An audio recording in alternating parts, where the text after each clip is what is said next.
പുരോഹിതനും ബലിയർപ്പണവും. പുരോഹിത സ്ഥാനമാണ് ഈ മോശ വഴി നൽകപ്പെട്ട ആ നിയമത്തിലെ ഏറ്റവും വലിയ ഘടകം. പുരോഹിതനാണ് അവർക്ക് മധ്യവർത്തിയായി ദൈവത്തിൻ്റെ തിരുമുമ്പിൽ നിന്നിരുന്നത്. അതെ, അതുകൊണ്ട് പുറപ്പാട് പുസ്തകത്തിൽ എഴുതിയിരിക്കുന്നത് എന്തെന്ന് നമുക്ക് ശ്രദ്ധിക്കാം. പുറപ്പാട് 25-ാം അധ്യായം മുതൽ അത് വിവരിക്കുന്നു. ഒന്ന്, ദൈവത്തിന് സ്വന്തം ജനത്തിൻ്റെ മധ്യേ വസിക്കുന്നതിന് ഒരു വിശുദ്ധ കൂടാരം നിർമ്മിക്കുക. തൻ്റെ ജനമായിരിക്കുന്ന ഈ ഇസ്രായേൽ ജനത്തെ പാലിക്കേണ്ടതിന് ദൈവം അവരുടെ മധ്യേ വസിക്കേണ്ടതിന് മോശയോട് പറഞ്ഞു, നീ ഞാൻ കാണിച്ചു തരുന്ന മാതൃകയിൽ ഒരു കൂടാരം ഉണ്ടാക്കണം. 25-ാം അധ്യായത്തിലെ 8-ാമത്തെ വാക്യം അങ്ങനെ തന്നെ പറയുന്നു. ഞാൻ അവരുടെ ഇടയിൽ വസിക്കാൻ അവർ എനിക്കൊരു വിശുദ്ധ കൂടാരം സജ്ജമാക്കണം. ആമേൻ. ഞാൻ കാണിച്ചു തരുന്ന മാതൃക അനുസരിച്ചായിരിക്കണം കൂടാരവും അതിലെ ഉപകരണങ്ങളും നിർമ്മിക്കുന്നത്. അതെ അതെ അതെ അതുകൊണ്ടാണ് കർത്താവ് അതിന് പ്രത്യേക നിർദ്ദേശം കൊടുത്തു. അത് എപ്രകാരം നിർമ്മിക്കണമെന്ന് ദൈവം തന്നെ മോശയെ പഠിപ്പിക്കുന്നു.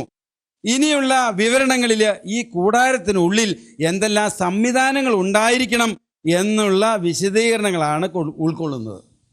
ആ കൂടാരത്തിനുള്ളിൽ എങ്ങനെ ഉണ്ടായിരിക്കണം? അപ്പോൾ പ്രധാനമായും 3 ഭാഗങ്ങളായി തിരിച്ചിരിക്കുന്നു. ഒന്ന്, പ്രാകാരം. പ്രാകാരം മീൻസ് മുറ്റം. 2, വിശുദ്ധ സ്ഥലം. 3, അതിവിശുദ്ധ സ്ഥലം. ഇവയിൽ വിശുദ്ധ സ്ഥലവും അതിവിശുദ്ധ സ്ഥലവും തമ്മിൽ വേർതിരിക്കുന്ന വാതിലിനടുത്ത് വിശുദ്ധ സ്ഥലത്ത് ഒരു ബലിപീഠം സ്ഥാപിച്ചിരിക്കുന്നു. ബലിപീഠം സജ്ജമാക്കിയിരിക്കുന്നത് ബലിയർപ്പണത്തിന് വേണ്ടി തന്നെയെന്നും പുരോഹിതനെ നിയോഗിച്ചിരിക്കുന്നത് ശുശ്രൂഷയ്ക്ക് തന്നെയെന്നും വിശുദ്ധ ഗ്രന്ഥം സാക്ഷിക്കുന്നു. ബലിപീഠത്തിൻ്റെ ഉദ്ദേശത്തെക്കുറിച്ച് നമുക്ക് ആ കാര്യത്തിൽ ജ്ഞാനമുണ്ട്. അത് ബലിയർപ്പണത്തിന് വേണ്ടി ഉപയോഗിക്കുന്ന പീഠമാണ്. എങ്കിൽ ബലിയർപ്പകനായിട്ട് ശുശ്രൂഷയ്ക്കായി പുരോഹിതനും നിയുക്തനാണ്. അതായിരുന്നു ന്യായപ്രമാണത്തിലെ പ്രധാന കാര്യം. അതെ, ഇപ്രകാരം ന്യായപ്രമാണത്തെ സംബന്ധിച്ച്, ബലിയർപ്പണങ്ങളെ സംബന്ധിച്ച് ഏറ്റവും പ്രാധാന്യമർഹിക്കുന്ന ബലിയർപ്പണം പാപപരിഹാര ബലിയായിരുന്നു. പാപപരിഹാര ബലിയായിരുന്നു എന്ന് നാം അറിയണം. അത് പ്രധാന പുരോഹിതൻ തന്നെ തനിക്ക് വേണ്ടിയും മറ്റെല്ലാവർക്കും വേണ്ടി ആണ്ടിലൊരിക്കൽ പാപപരിഹാരാർത്ഥം അർപ്പിക്കപ്പെടാൻ ദൈവം കൽപ്പിച്ചിരുന്നു. Praise the Lord.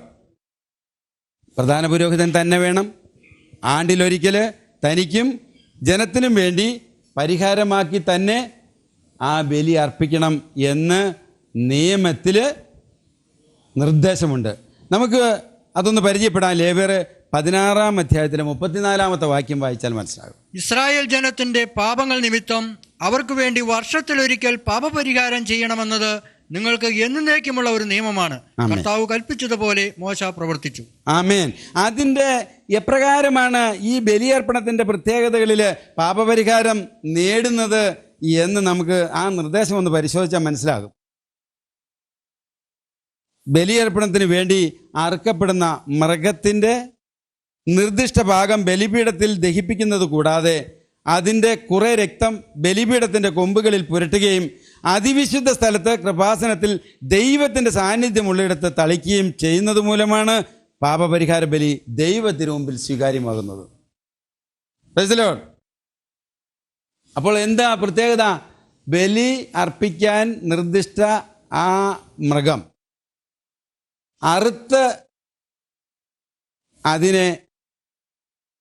അതിൻ്റെ രക്തം എടുക്കണം. മാംസം നിർദ്ദിഷ്ട ഭാഗം ബലിപീഠത്തിൽ ദഹിപ്പിക്കണം. രക്തം ദൈവ സാന്നിധ്യമുള്ളിടത്ത് കൃപാസനത്തിൻ്റെ മേൽ തളിക്കണം. ഇതായിരുന്നു നിയമം. ഇപ്രകാരം ദൈവകൽപ്പനയാൽ ഉറപ്പിക്കപ്പെട്ട ബലിയർപ്പണത്തിന് നിയുക്തനാകുന്ന പുരോഹിതനെയും ബലിവസ്തുവിനെയും ബലിപീഠത്തെയും സംബന്ധിക്കുന്ന നിയമങ്ങൾ വള്ളിയോ പുള്ളിയോ തെറ്റിക്കാതെ സൂക്ഷ്മതയോടെ നിർവഹിച്ചില്ലെങ്കിൽ ദൈവകോപത്താൽ പ്രധാന പുരോഹിതൻ പോലും മരിച്ചു പോകും എന്നതാണ് ഭയപ്പെടുത്തുന്ന വസ്തുത. Praise the Lord. ഈ നിയമം വള്ളിയോ പുള്ളിയോ തെറ്റാതെ അനുസരിച്ചില്ലെങ്കിൽ പ്രധാന പുരോഹിതൻ പോലും മരിച്ചു പോകും. നമുക്കതിന് പരിചയപ്പെടാം. ലേവ്യർ പുസ്തകത്തിൽ 10-ാം അധ്യായത്തിലെ 1-2 വാക്യം ഒന്ന് വായിച്ചു നോക്കാം. അഹറോന്റെ പുത്രന്മാരായ നാദാബും അബീഹുവും തങ്ങളുടെ ധൂപകലശങ്ങളെടുത്ത് തീ കൊളുത്തി അതിൽ കുന്തുരുക്കമിട്ട് കർത്താവിൻ്റെ മുമ്പിൽ അർപ്പിച്ചു. അവിടുന്ന് കൽപ്പിച്ചിട്ടില്ലായികയാൽ ആ അഗ്നി അവിശുദ്ധമായിരുന്നു. അതിനാൽ കർത്താവിൻ്റെ സന്നിധിയിൽ നിന്ന് അഗ്നി ഇറങ്ങി വന്ന് അവരെ വിഴുങ്ങി. അവർ അവിടുത്തെ മുമ്പിൽ വെച്ച് മരിച്ചു. അപ്പോൾ മോശ അഹറോനോട് പറഞ്ഞു, കർത്താവ് അരുളി ചെയ്തിരിക്കുന്നു, എന്നെ സമീപിക്കുന്നവർക്ക് ഞാൻ പരിശുദ്ധനാണെന്ന് കാണിച്ചു കൊടുക്കും. Praise the Lord. ദൈവത്തിന്റെ പരിശുദ്ധിക്ക് ചേരാത്ത അഗ്നി അവിടെ അർപ്പിച്ചതിനാൽ അഹറോന്റെ പുത്രന്മാർ അവിടെ തന്നെ മരിച്ചു വീണു. അഗ്നി ഇറങ്ങി അവരെ ദഹിപ്പിച്ചു കളഞ്ഞു. ദൈവത്തിന്റെ പരിശുദ്ധിയെക്കുറിച്ച്, അതിപരിശുദ്ധിയെക്കുറിച്ച് ഇപ്രകാരം ലേവ്യരുടെ പുസ്തകം തന്നെ ഘോഷിക്കുന്നു. അതായത് ആ ശുശ്രൂഷ പദവിയിൽ നിൽക്കുന്ന ആ വ്യക്തികൾക്ക് തന്നെ ഇത് ദോഷം ചെയ്യുമായിരുന്നു എന്ന് നാം മനസ്സിലാക്കണം. എന്നാൽ വാസ്തവത്തിൽ യഹൂദ നിയമപ്രകാരം അർപ്പിക്കപ്പെട്ടിരുന്ന ബലികളെക്കുറിച്ച് നാം പരാമർശിച്ചു വന്നത് ന്യായപ്രമാണ വ്യവസ്ഥയനുസരിച്ച് പുരോഹിതനും ശുശ്രൂഷയായ ബലിയർപ്പണവും ഇസ്രായേൽ ജനത്തിൻ്റെ ഇടയിൽ എത്രമാത്രം വിശുദ്ധമായിരുന്നെന്നും എത്രമാത്രം കരുതലോടെ ആ ശുശ്രൂഷ നിർവഹിക്കണമെന്നും ദൈവവചനത്തിൽ നിന്ന് കാണിച്ചു തരാൻ ബൈബിൾ സഹായിക്കുകയായിരുന്നു. ഇനി ഇപ്രകാരം അർപ്പിക്കപ്പെട്ടിരുന്ന